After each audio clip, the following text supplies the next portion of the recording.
khovel giang thim eng mo kiron honin a her sang zel oi eng moi zel shring faleng tan khirnin i har ngei sa le kon an thi ning long je limin nan sai oi em moi lo min bar moi tin le sia thing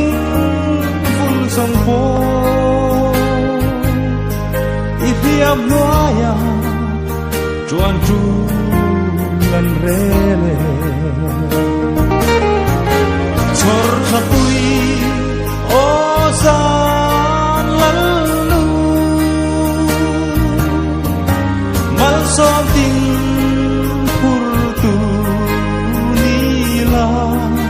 shin fada ro uyang surti ro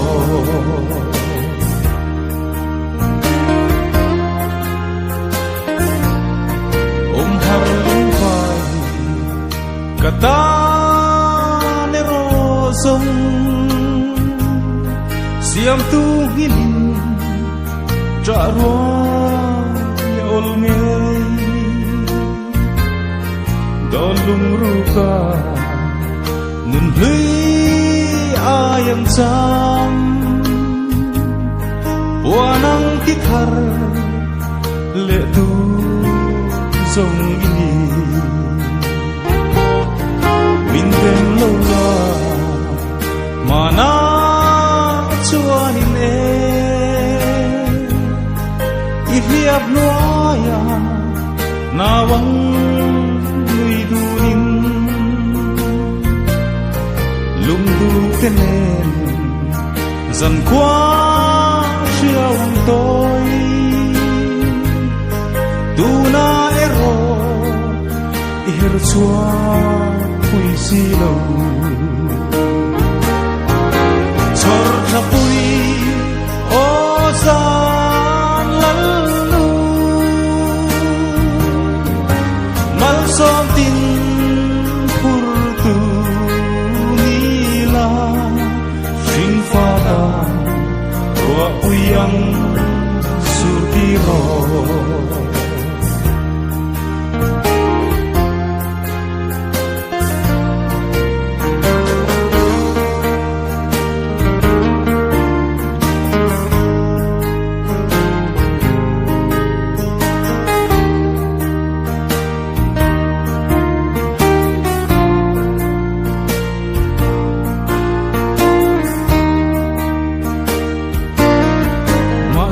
zamu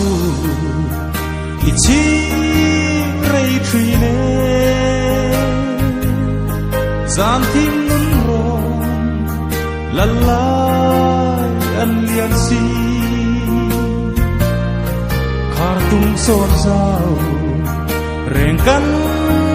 zuang emo lungdam te zamu chi na har ngei chor khapui o san lalu mal som tin pur tu nila shin fada ro uyang surti ro